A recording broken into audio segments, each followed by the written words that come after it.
glücklich sein zu wissen, dass diese Zukunft restlos uns gehört. Adolf Hitler had never disguised his belief that the Soviet Union would be his regime's ultimate enemy. Der sich als Träger seines besten Blutes fühlen und dieses wissend zur Führung der Nation. He hated communism and saw the vast open spaces and abundant natural resources of Soviet Russia as the prize which would finally enable the German people to become the master race.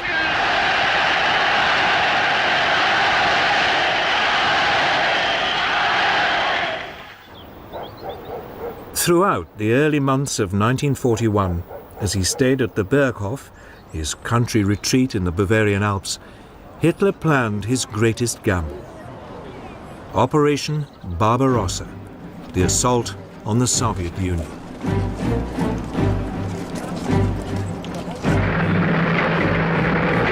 Steadily, his armies were redeployed to the east and re-equipped for what would be their greatest challenge.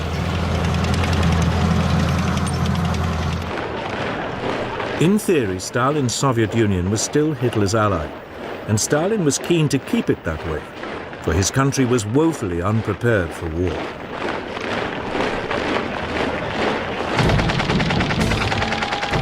The mighty Red Army, once the largest and most technologically advanced in the world, had been devastated by Stalin's purges in the late 1930s. Some 3/4 of its senior officers had been shot or imprisoned. Despite appearances, there had been a catastrophic collapse in morale and efficiency.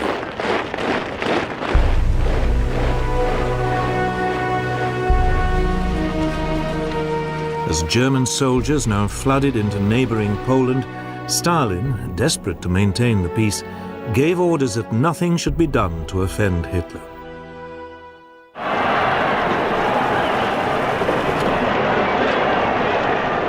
But Hitler had one other task to perform before he could push on to Russia. He needed to secure his southern flank. Romania, Bulgaria, and Hungary were Germany's firm allies. But in March 1941, the Yugoslav government, sympathetic to Germany, was overthrown by pro-British forces. Its next-door neighbor, Greece, was also pro-British.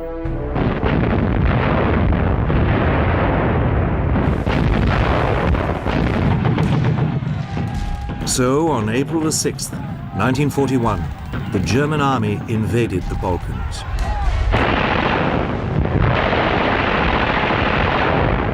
"33 German divisions moved into Yugoslavia. They swiftly tore its defenses apart. The capital, Belgrade, surrendered on April the 12th.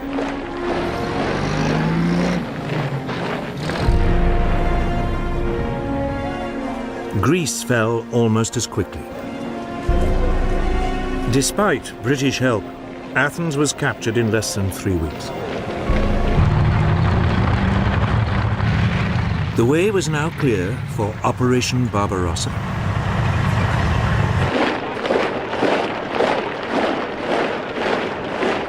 Over 4 million men were to be deployed. They were supported by more than 3,000 aircraft.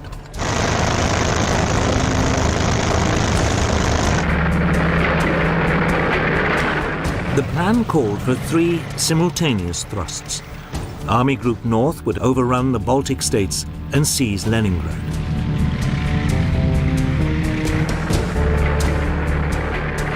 Army Group Center was to advance to Moscow.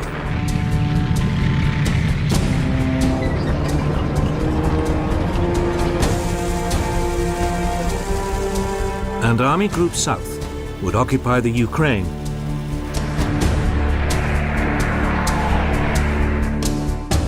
Hitler's generals went silent when he showed them the plan.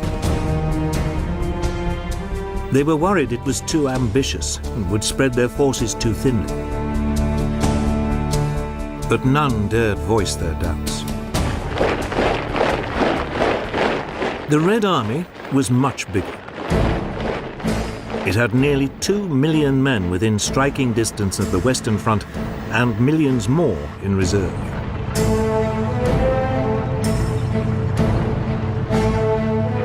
The Russians also had more than 20,000 tanks, far outnumbering Germany's 6,000. They were older and less powerful, but they were still a formidable fighting force.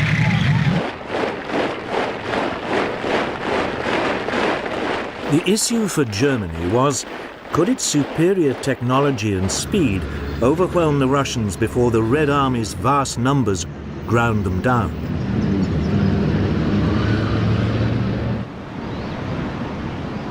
Operation Barbarossa began at 3:15 a.m. on June the 22nd, 1941.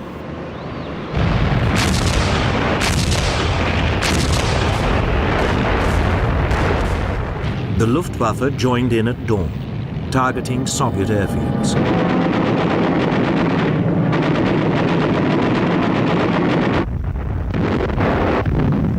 Simultaneously, the ground attack began.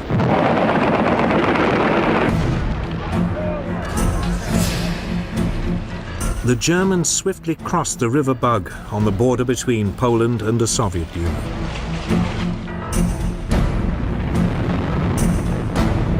Hitler's panzers were soon thrusting deep into Soviet territory. Within 2 days, the panzers had penetrated more than 50 miles. Ill-coordinated Red Army counterattacks were swiftly brushed aside.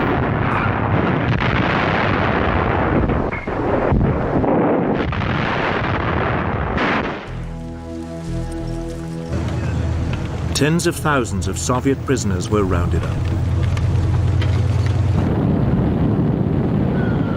Meanwhile, the Luftwaffe had total domination of the air.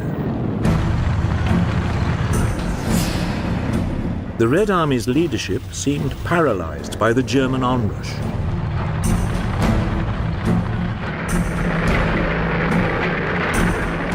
On June the 29th, 7 days after the start of the assault, 2 panzer thrusts met up near Minsk, surrounding huge pockets of Soviet troops.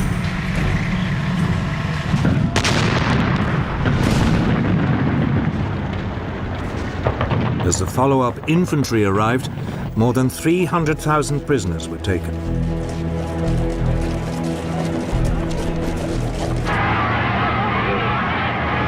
Often the Germans found themselves welcomed as liberators, particularly in the Ukraine, where anti-Russian feeling was widespread.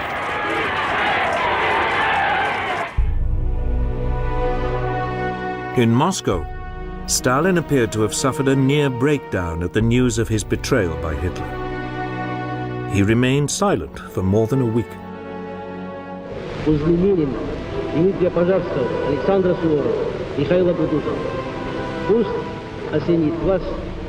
Not until July the 3rd did he appeal to his people's patriotism to save the motherland.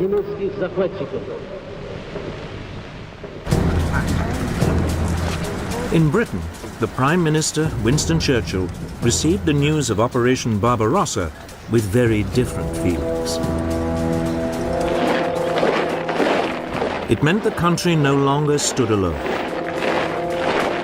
He announced that any enemy of Nazi Germany was a friend of Britain's, no matter what the political differences in the past.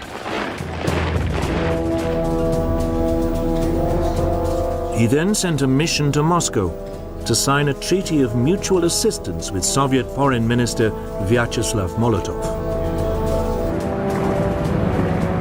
But apart from sending aid by sea, there was little Britain could do immediately to help the Soviet Union.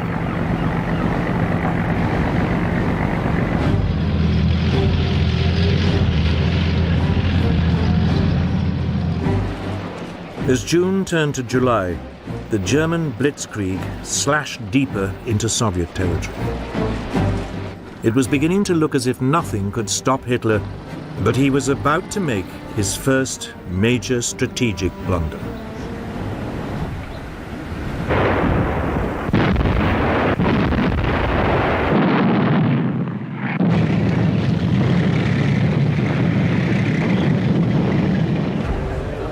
In early July 1941, over 300,000 Red Army troops were surrounded west of Minsk.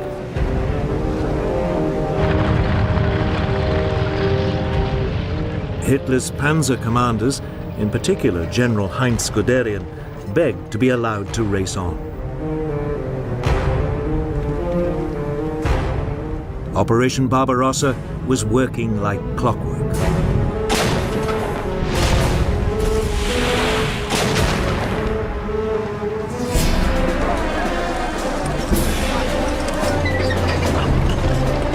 Within a week, the panzers were at Smolensk, deep inside Russia and only a couple of hundred miles from Moscow. On July the 22nd, a panzer pincer movement met to the east of Smolensk, trapping another 310,000 Soviet troops.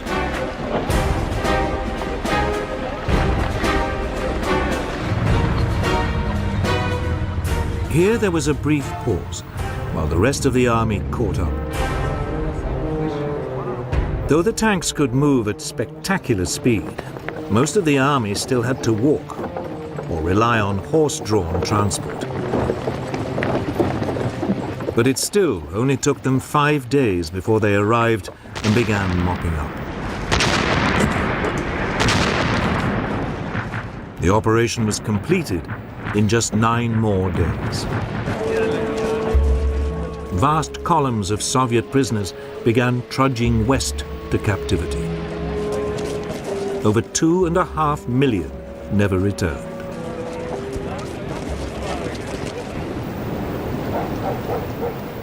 Moscow was now only 200 miles away, and the road lay open. It seemed certain it would fall by the end of the summer, as planned.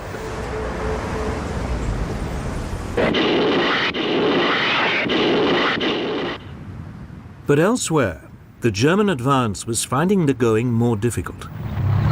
The Red Army was counterattacking more effectively, and by mid-July, Army Group South was still more than 50 miles from Kiev. Hitler decided Guderian's panzers should delay their advance on Moscow and swing south to Kiev to provide help.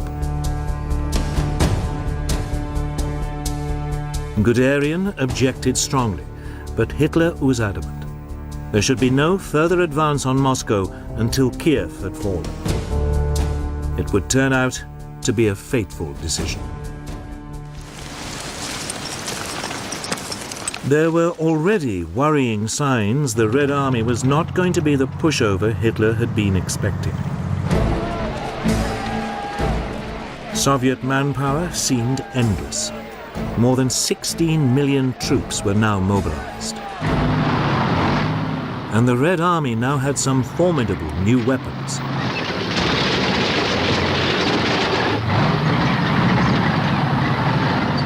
In particular, a new tank, the 37-ton T-34.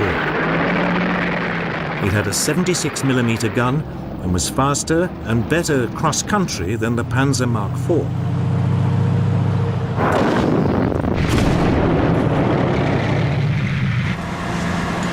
Yet, as the Blitzkrieg continued, it was easy to miss the warning signs.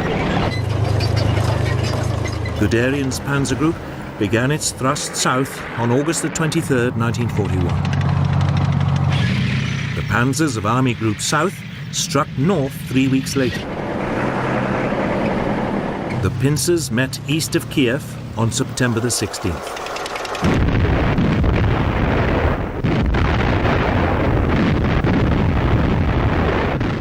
Two more Soviet armies were utterly destroyed.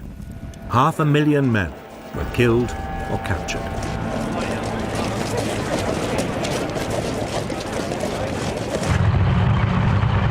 On the same day, more than 1,000 miles to the north, Army Group North surrounded the city of Leningrad, today's St. Petersburg. It was immediately cut off from the rest of the Soviet Union.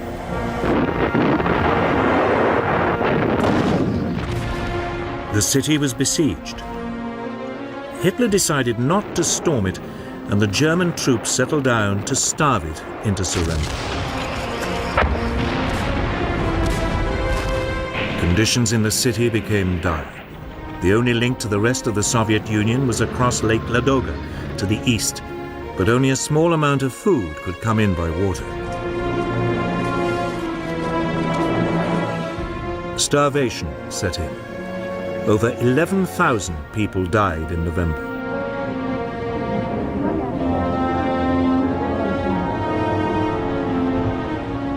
Not until December could an ice road be opened across the lake, and there was a slight increase in rations. But 3,700 people died of starvation on one day in December alone.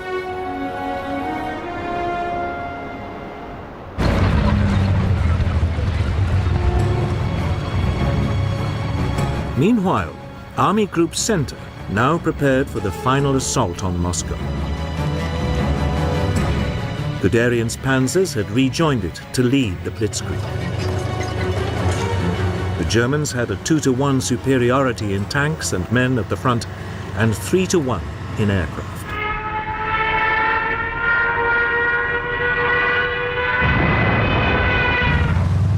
The assault started on September the 20th, 1941. Once again, Guderian's panzers slashed deep through the Red Army. By October the 7th, yet more Soviet troops were surrounded.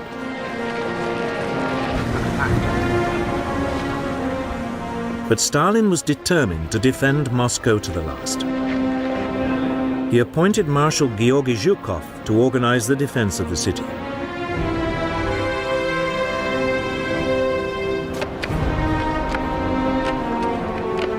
The people of Moscow were mobilized to dig a series of defensive lines.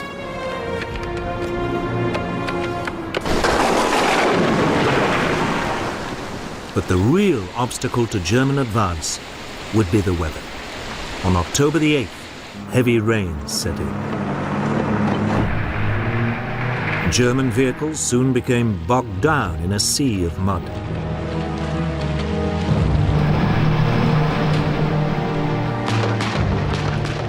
By late October, appalling weather and an increasingly stubborn Soviet resistance meant Army Group Center was still some 50 miles short of Moscow. Hitler was finally paying the price for his decision earlier in the year to delay his advance on Moscow.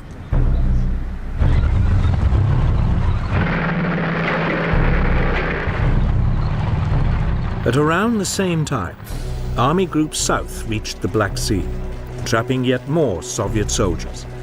Another 100,000 prisoners were taken. But they too were hampered by the weather.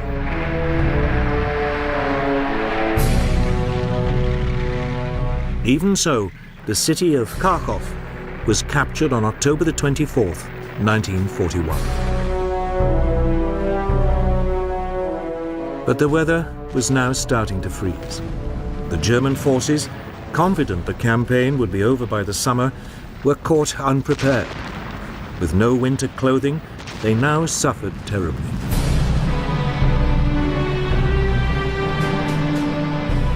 On the Moscow front, Army Group Center was now beginning its final push to capture the Soviet capital. By December the 4th, its leading units were just 19 miles from Red Square. Some reconnaissance patrols claimed they could see the golden domes of the Kremlin glinting in the distance. But that night, the temperature plunged again. Tank engines would not start. Weapons froze. Many soldiers were severely frostbitten.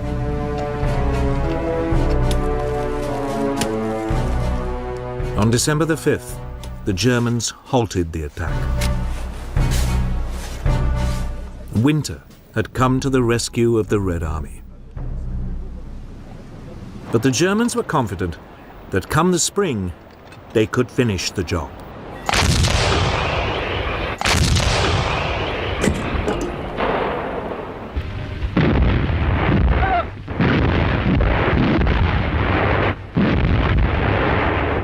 For much of autumn 1941, Stalin's armies reeled under the German onslaught.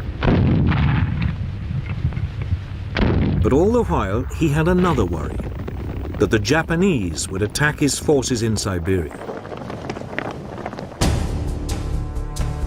But in November, the Soviet dictator received a message from his top spy in Japan, assuring him the Japanese had no such intention. Immediately, more than 30 divisions began moving west along the Trans-Siberian Railway to Moscow.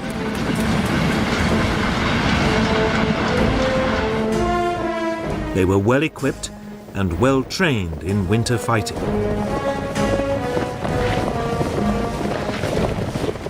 By early December, more than 500,000 extra men were in position near the capital.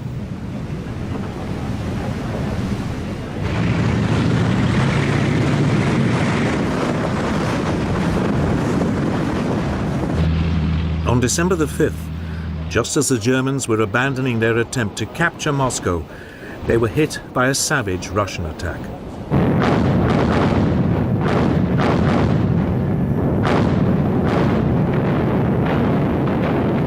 First came a massive Soviet artillery barrage. Then swarms of Soviet T-34s crashed through the German defenses.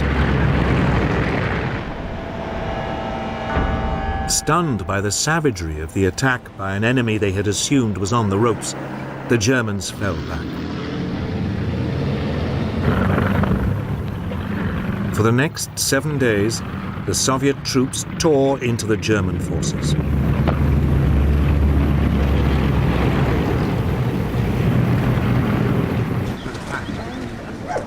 For Hitler, who had only reluctantly agreed to halt the attack on Moscow, it was a terrible blow.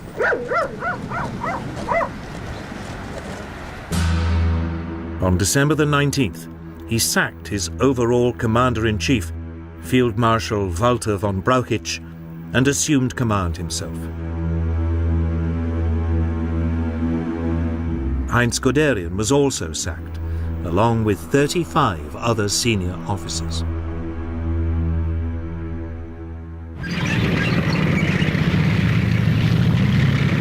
Hitler now ordered that there would be no more retreats. The German troops should fight, and if necessary, die where they stood.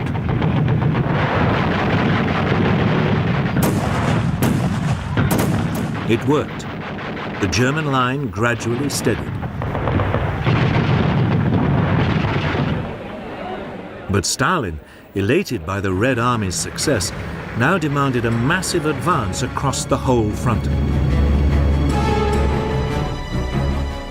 Marshal Zhukov, one of Stalin's most trusted commanders, tried to dissuade him, but Stalin was determined.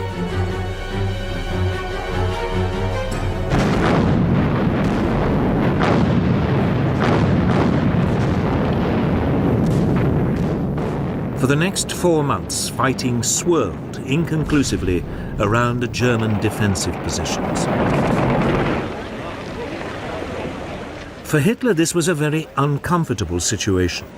He was used to and expected quick results. Now he was dangerously bogged down in the Soviet Union and facing an enemy that never seemed to give up.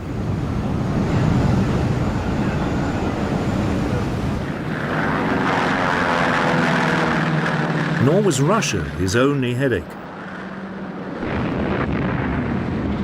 On December the 7th, 1941, Germany's ally Japan attacked the United States without warning. Hitler, with almost no thought, also declared war on the US. With no advanced planning, he had taken on a massive new enemy.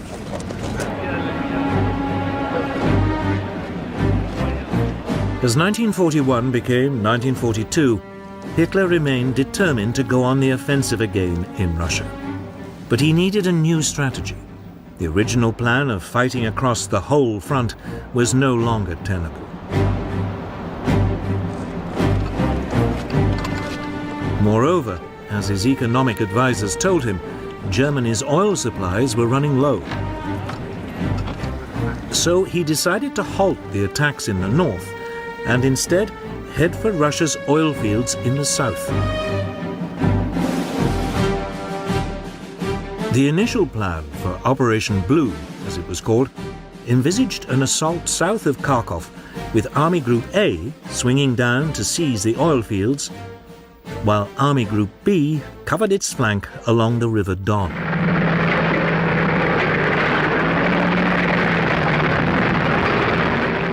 Straight away, there was a brutal encounter with Soviet forces trying to retake Kharkov.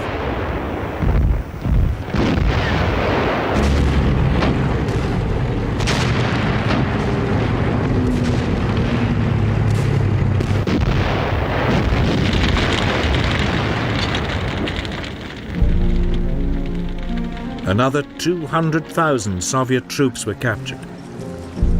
70,000 were killed.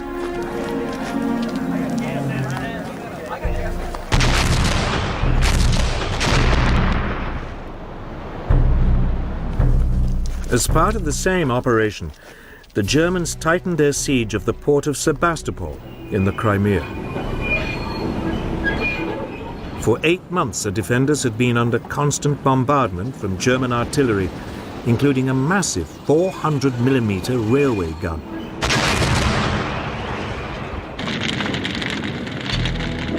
In late June 1942, Sebastopol finally fell to the Germans. It was now safe to head for the oil fields.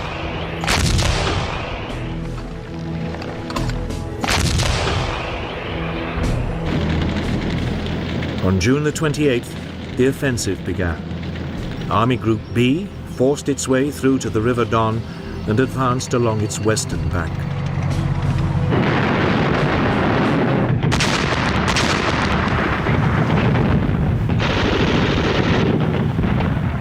Army Group A faced stronger resistance.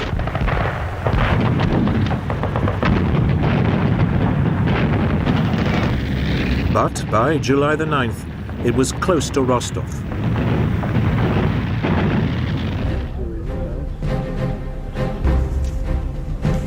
Hitler now made a series of what would turn out to be serious strategic blunders.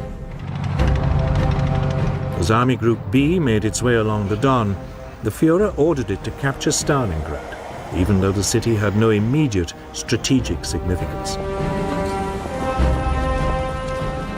The army had suddenly been given a massive new task. 2 weeks later, Hitler compounded his misjudgment.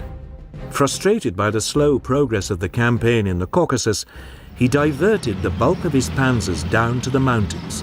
The march on Stalingrad slowed noticeably.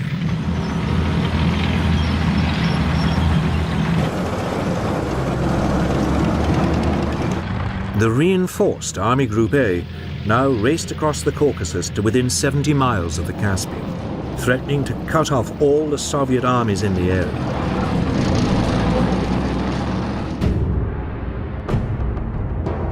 But then Hitler changed his mind again. Enraged by Army Group B's slow progress to Stalingrad, he now ordered the panzers back up north. On August the 9th, Army Group A seized the first of the southern oil fields at Maikop. It found them comprehensively trashed.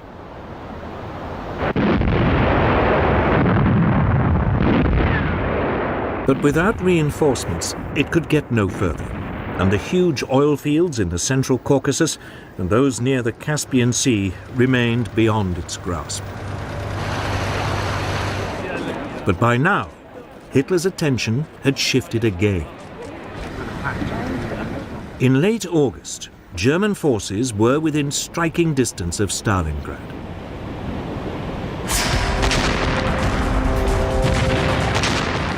The assault on the city, which bore the name of Hitler's arch-enemy, had begun. It would be one of the most crucial battles of World War II.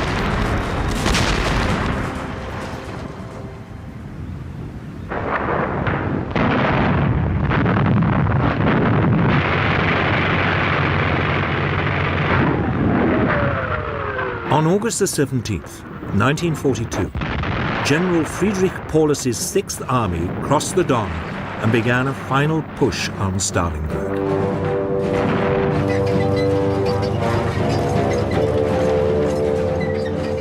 6 days later, one panzer thrust had reached the Volga River just north of the city, and German forces were fighting in the outer suburbs.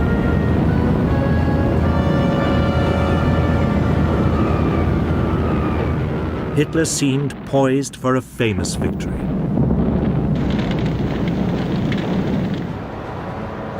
Stalingrad was an important industrial center. It straggled for more than 12 miles along the west bank of the river. Its factories produced over a quarter of the Soviet Union's tractors and trucks, as well as tanks and guns. The Russian people had turned it into a formidable fortress. They had been helped by Hitler's decision to send Army Group B's panzers to the south. This had given them another 2 weeks to prepare.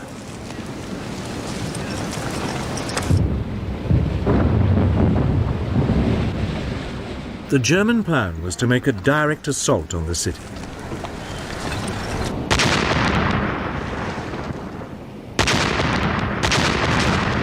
Now began one of the most prolonged and intense battles of World War II.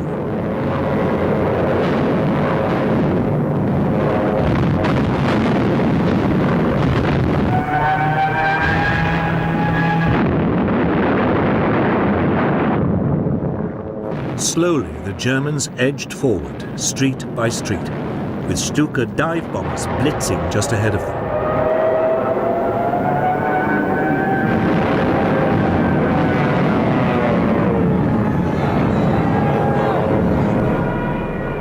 The fighting was savage, house to house, room by room.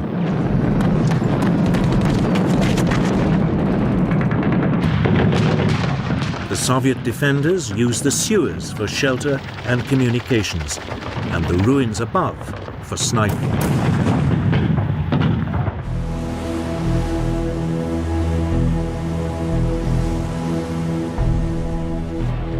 Russian reinforcements had to be brought across the river.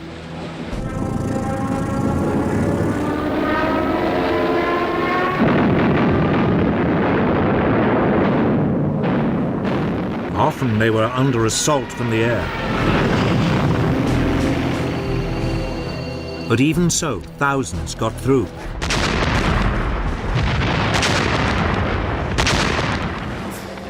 By late September, the Germans had pushed their way through most of the city, almost to the Volga. For Hitler, the capture of Stalingrad was now an obsession.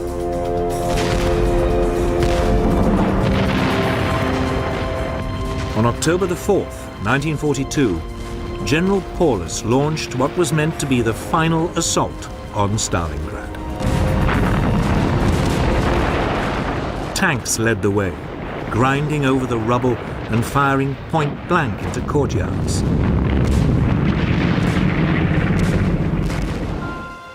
One German officer said, "The advance is measured in corpses, not meters."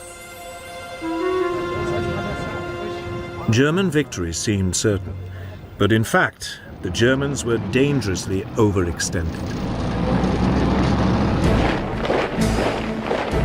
By mid-November, the Soviet army was bringing in reinforcements. More than 1 million troops, 13,500 guns, 900 tanks, and over 1,000 aircraft were secretly moved to the battle zone.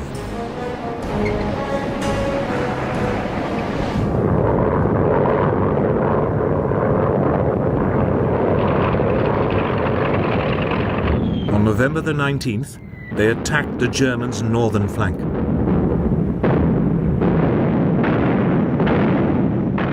After a massive artillery barrage, the T-34s and assault infantry burst through the German positions. Now it was the Germans who surrendered in their thousands.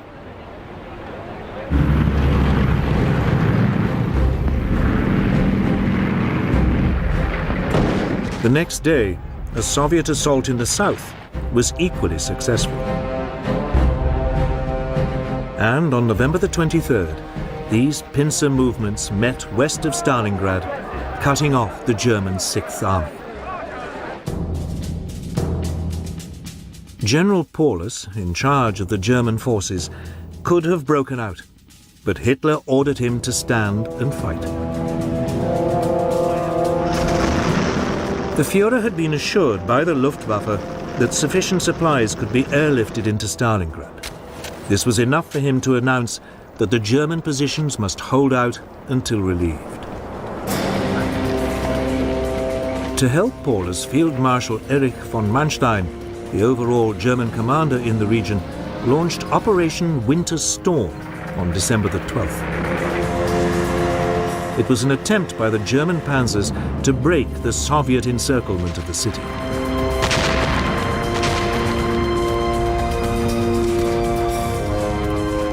For 2 days it went well, but then Red Army resistance increased.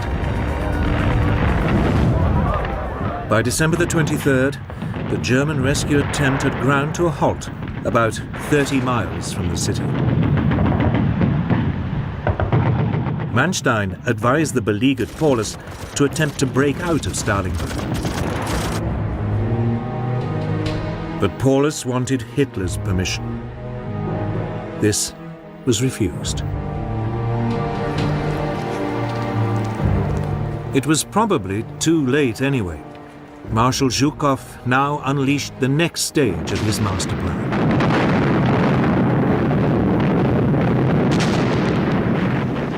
It was a massive assault on the Panzer Relief Operation.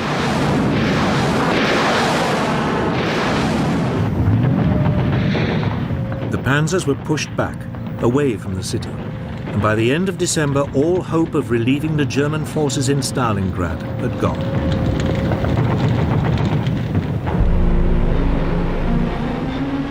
Worse still, plans to airlift aid into the city were a fiasco. The German troops needed 700 tons of supplies a day to survive. They never received more than 80.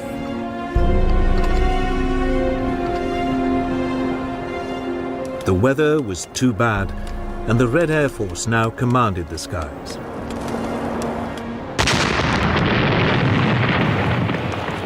Steadily, the Soviet troops squeezed in on the encircled Germans.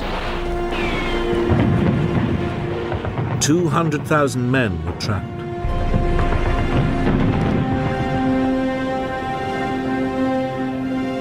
On January the 8th, the Soviets called on the Germans to surrender. They refused.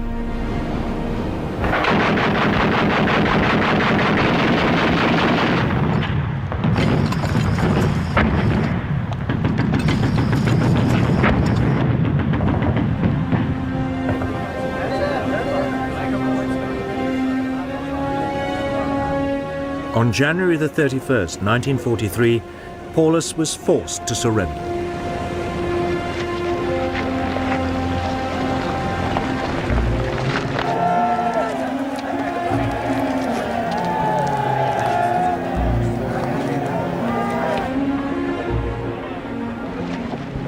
Over 100,000 men stumbled off into captivity. Only 5,000 would ever return to Germany.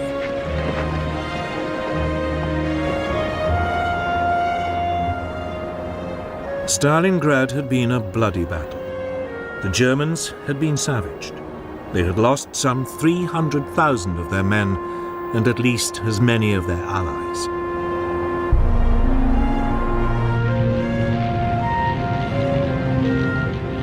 The Russians had lost about the same number, including thousands of civilians. It was Germany's greatest catastrophe in the war so far, but it wouldn't be the last. The Red Army was now inflicting massive defeats on Hitler's forces across the whole Eastern Front.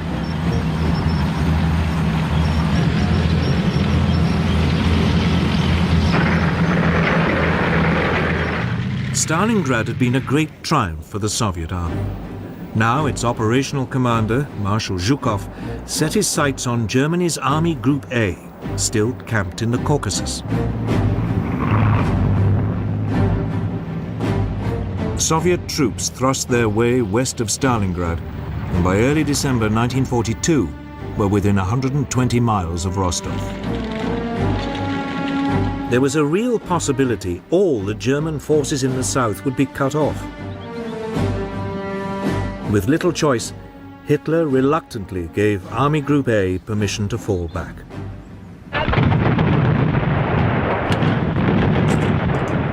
Over the next month, the Germans fought a skillful rearguard action.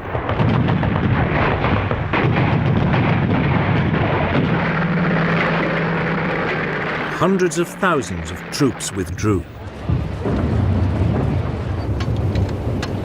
Then, on January the 12th, 1943, Zhukov launched an all-out assault.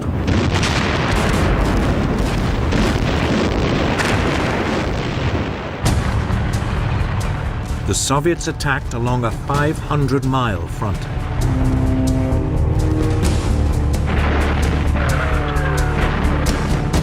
Outnumbered 7-1, von Manstein, the overall commander of German forces in the region, fought a brilliant mobile retreat.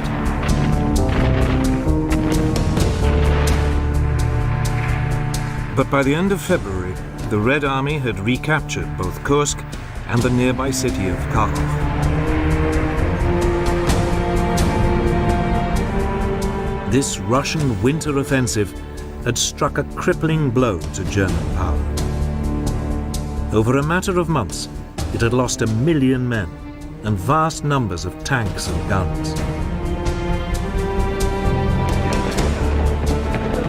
The Red Army still had enormous reserves of manpower.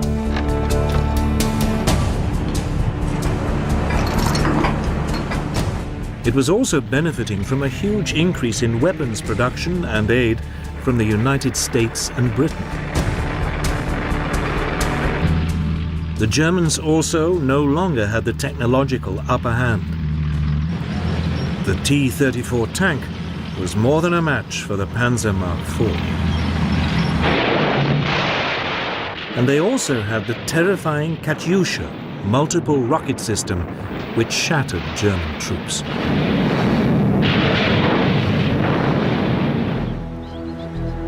Yet Hitler refused to give up hope.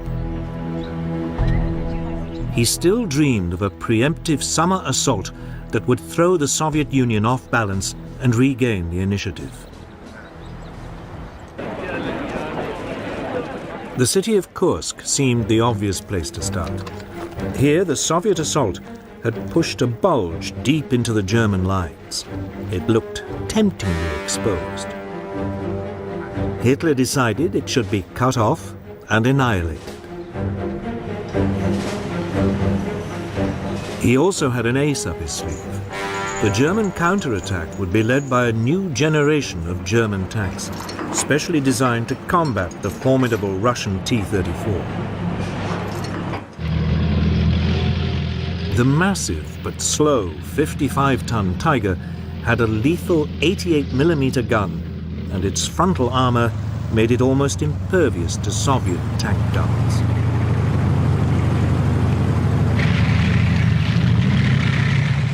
And then there was the faster 43-ton Panther with a new 75mm gun, also capable of knocking out the T-34. These tanks were so new, Hitler was forced to delay the attack whilst sufficient numbers were manufactured and delivered to the front.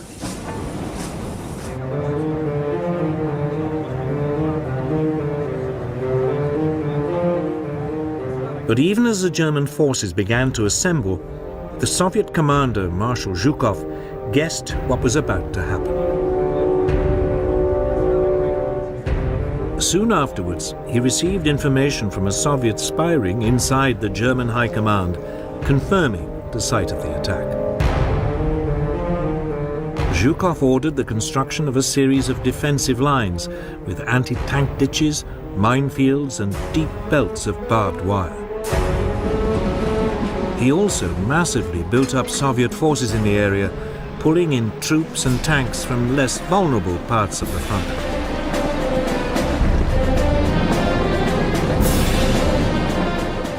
By the eve of the assault on Kursk, the Germans were hugely outnumbered by Soviet defenders, who also knew exactly when the Germans would attack.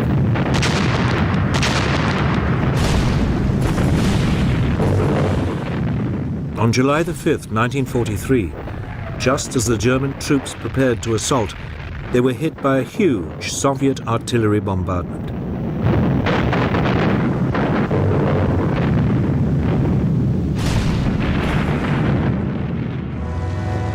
Even so, the next morning, the panzers still rolled forward.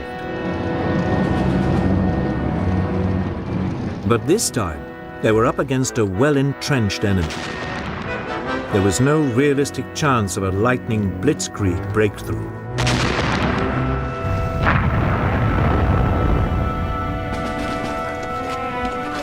The results were disastrous. In the north, the German army gained a mere 6 miles for the loss of 25,000 men and more than 200 tanks.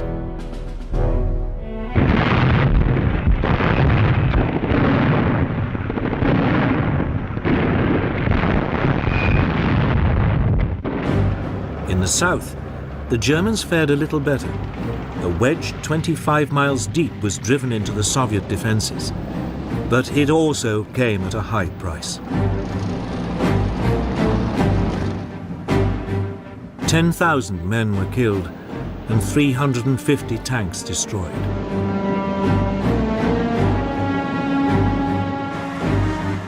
But for a brief moment, it looked as if a German breakthrough might be possible.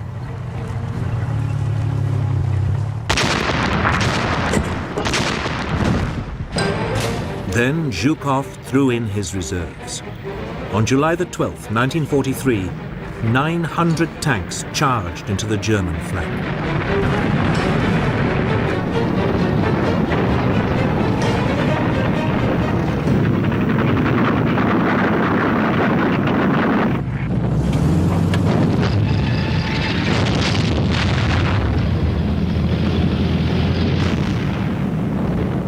Almost 2,000 tanks now engaged in what was the largest armoured battle of World War II.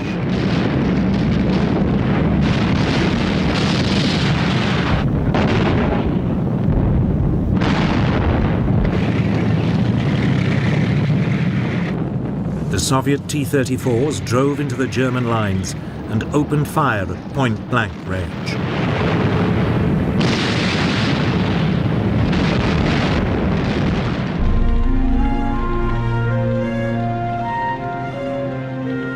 After a single day of brutal combat, the Germans had lost a further 350 tanks and were retreating.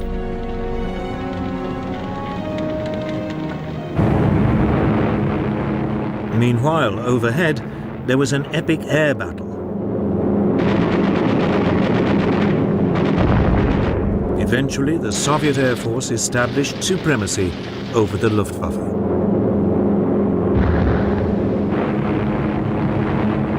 Now the Russians could unleash their formidable Ilyushin IL-2 Stormovik tank killers.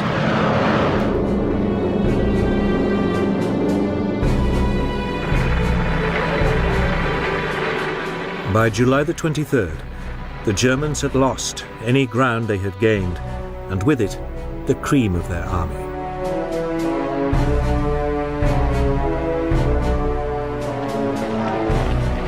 Hitler's adventure at Kursk had cost him at least 50,000 troops and more than 700 tanks.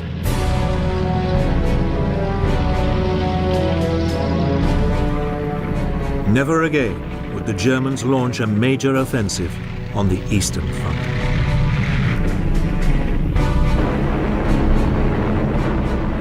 The Russians had turned the tide of the war.